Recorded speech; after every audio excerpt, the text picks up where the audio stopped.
As we continue to shape the future of farming in Uganda through our International Young Farmers Exchange Program, we are exposing Ugandan young farmers to Germany to understand the global food systems.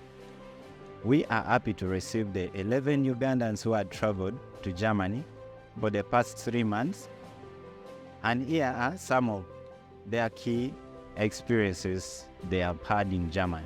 I was at a farm in Bavaria, Obersen, in Egenhausen. I have learned a lot how to do horticulture minus applying chemicals. And on top of that, I have learned direct marketing, where you get rid of the middlemen and deal directly with the final consumers. This project has enabled me widen my knowledge on vermicompost and mushroom growing. I was doing vermicompost like in the past years, but I didn't have a lot of knowledge about it. And so through this project I got knowledge about the project, and now I can start. In fact, I'm going to start the vermicompost on my farm. I'm going to start with a minimum of 2 drums and see how it goes. It has been a learning phase for the last 3 months. My eyes have been open to several things, not just on farm but also off farm. There are of course different technologies that I can adopt.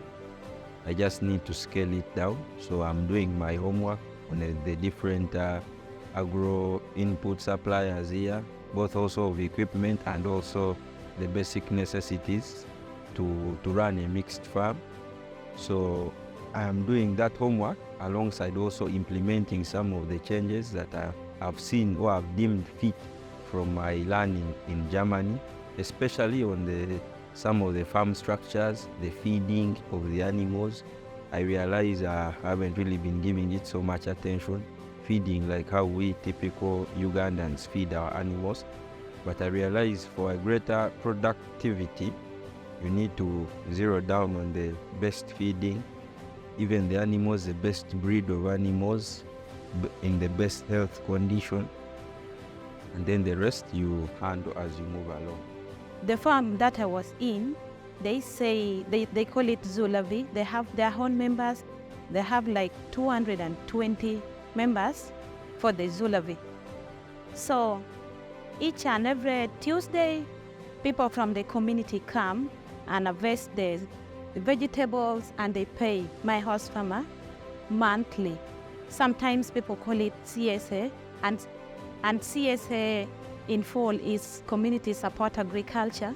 So that is how they do it. But as me, as Hope, I will go back to my district and maybe organize or mobilize some youth to write a proposal about the community support agriculture. Then maybe we look for the donor to help us donate some money for the program, because I think it is good. So I know that project is going to work very well. And I used to get a lot of problems when I'm planting my tomato. I think I have more knowledge about planting the tomato. The knowledge that I got it from Germany, automatically I will implement it in my farm. I learned a lot. Before I went there, I was buying feeds from feed companies, and the farm helped me to identify and confirm that with animal husbandry you need to support it with crop, and which I really see so important. And it's my take home that before I begin expanding my piggery project, I have to also look at the crop section such that it can be a win-win for the costs and for someone to make profits. They have much communication with their co-farmers, and like us here, for us, someone who can just do you do it on your own from planting to production. You just be writing about yourself, but for them, find that over the weekend they move to different farms and see which one is the new methods, they like that issue of innovating. So someone will say, now I have got this new idea.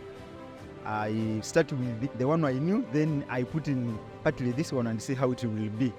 So all those are techniques I have seen. I learned things in the field of tractor operation and agriculture machinery.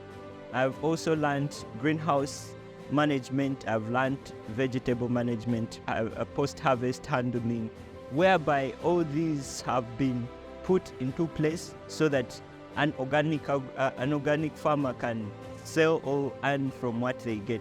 Unlike in Uganda, where farmers don't feel like they have the power to sell their own product. So at Matthias's farm, there was a organic farm market, and people used to come to this market and buy all the produce that we produce on the farm.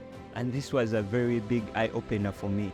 I've zeroed down on a bit of a 5-year plan to implement some of these ideas, but it's a work in progress, and I believe the learning curve still is going upwards through this experience. And I am in contact with my farmer. Yes, that communication is still there. So I trust that even by virtue of the fact that I am not physically in Germany, I am still learning from there. As Ugandan farmers, we need to come together into associations, because when we are in associations, this is what makes us strong. I got a chance to learn about the Demeter Association that is over in 28 countries, and this has been so helpful to me to understand how agricultural operation works, because in case the farmers don't have enough machines to work with or tractors, they get chance to get it since they are members of the association. So it's easier for them to work without even facing hurdles in their business. We want to thank our partners, HAHA, Sholema Stiftung, and BMZ for the continuous support that they have rendered us ever since we started the exchange program.